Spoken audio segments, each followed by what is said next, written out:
There is a regular hotline between the two Directors General of Military Operations. The message was conveyed that this was the intent, that it was pointed out that no military targets, no civilian targets, and no governmental targets had been hit, not even by accident, and that the message, therefore, had been delivered exactly and precisely to the terrorists and their handlers.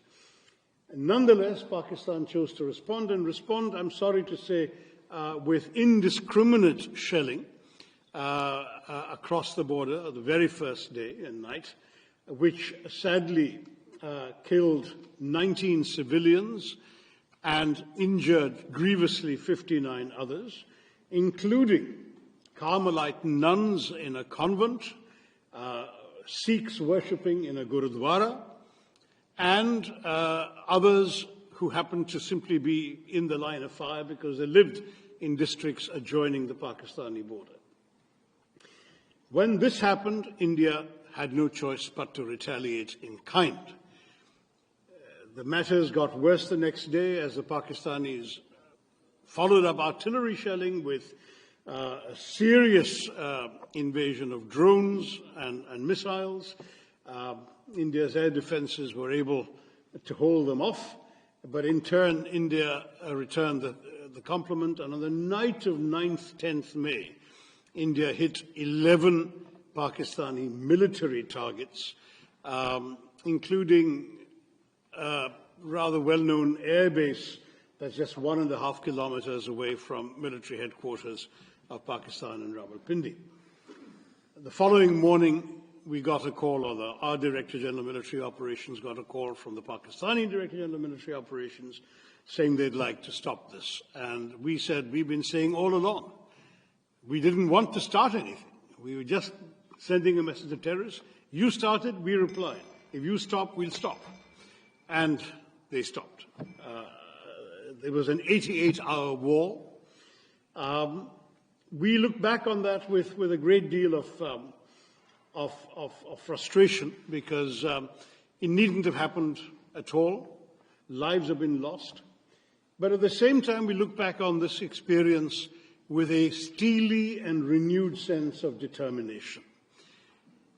There has now got to be a new normal. No one sitting in Pakistan is going to be allowed to believe that they can just walk across the border and kill our citizens with impunity. There will be a price to pay, and that price has been going up systematically. I'll just take you briefly through what happened. You may remember in 2015, well, you may not remember because this is our problem, not yours, but in 2015, in January, there was an attack on an Indian airbase, a place called Pathankot. And our Prime Minister had just made a goodwill visit to Pakistan the previous month. On the 25th of December, he'd attended the birthday celebrations of then Pakistan Prime Minister Nawaz Sharif, whose granddaughter's wedding was on the same day. He'd given gifts. So when this happened, he was so astonished that he actually called the Pakistani Prime Minister and said, why don't you join the investigation? Let's solve who's doing this. And the Pakistani, you can imagine the horror of the Indian military establishment at this idea that Pakistani investigators are going to come to an Indian airbase. But they came. And they went back to Pakistan and said, oh, the Indians did it to themselves. That was the last straw.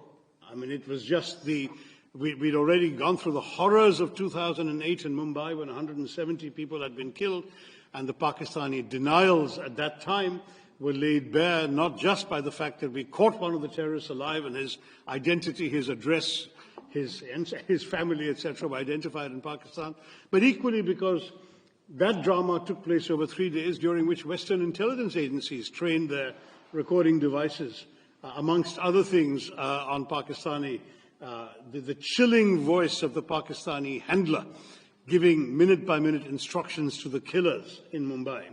So the evidence was there, there'd been denial, and that denial was proven to be completely false. And as you know, thereafter, the Pakistanis claimed not to know where Osama Bin Laden was until he was found in a safe house right next to an army cantonment in a city dominated by the army. This is Pakistan, and I'm afraid for us, 2015 was the last opportunity for them to behave, to cooperate, to really show they were serious about ending terror as they claimed every time that they were. And since they did not do it in January, in September 2015, there was another attack in a place called Uri, also not far from the border, and this time India breached the line of control which we had rigorously observed throughout in every previous skirmish. We had never crossed the line of control. We crossed it with a surgical strike in September of 2015. That seemed to calm things down a bit, but unfortunately in January of 2019 there was another terror attack in a place called Pulwama, killing 40 Indians at that point. And then India responded not just by breaching the line of control, but also breaching the international border and striking with our Air Force a known terror training camp in a place called Pathankot. Now, we have not just crossed the LOC, we have also crossed the international border. We have hit Pakistan in their heartland. And we have done so, as I say, only to send a message about terror. We are not interested, and we still remain absolutely clear that we are not interested in warfare with Pakistan. We would much rather be left alone to grow our economy and pull our people into the world that they're getting ready for in the 21st century. We have no desire to have anything that the Pakistanis have. Sadly, we may be a status quo power.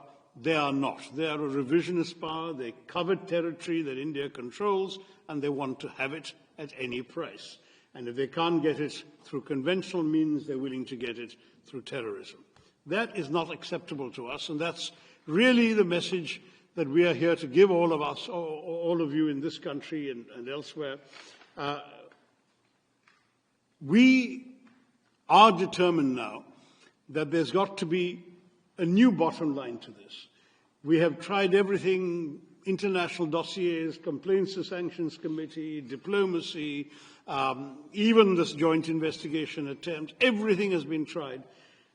Pakistan has remained in denial. There has been absolutely no conviction, no serious criminal prosecution, no attempt to dismantle the terror infrastructure in that country and the persistence of safe havens. So from our point of view, this is it. You do this, you're going to get this back. And we have demonstrated with this operation that we can do it with a degree of precision and with a degree of restraint that the world, we hope, will understand. We have a right to self-defense. We've exercised that right. We have not done so irresponsibly, and we have not done so in a way that would have warranted a wider conflagration. That's really the message I wanted to give you all today. I'm sure you have questions and comments, and my colleagues represent, as I say, 4 parties amongst the 5 of us, and there's a wide span of views. We're all happy to join in conversation with you. Thank you all very much once again for coming and being with us today. Jai Hind.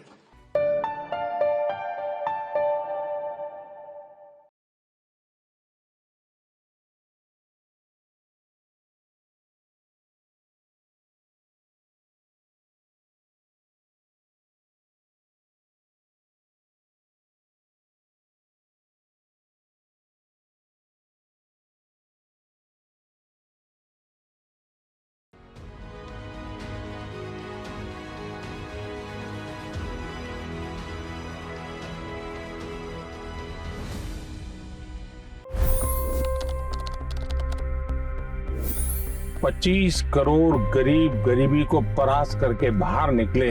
For the good of our nation, let's work together and let's truly make America great again. The fastest news breaks. Requested PM saying that we will have to speak to Putin and to Zelensky. The biggest newsmakers. The relationship with India is probably the most important bilateral relationship the U.S. will have for the rest of this century. The capital delivered quite an election result today. Expert analysis. The million-dollar question today is how to stop this dance of death. Ground reports. I'm standing at the crossroad of the Kumbh Mela. Behind me are more than 100 entry guards. Long-form interviews. Exclusionary politics is reflected in Manipur case as well. You don't bother because this is a small state. Deep dive into burning issues. It's often said DRC could be the richest country in the whole world. It's because of what sits underneath. Why exactly did the US topple the Sheikh Hasina government. HT Videos. We don't just break news, we break it down.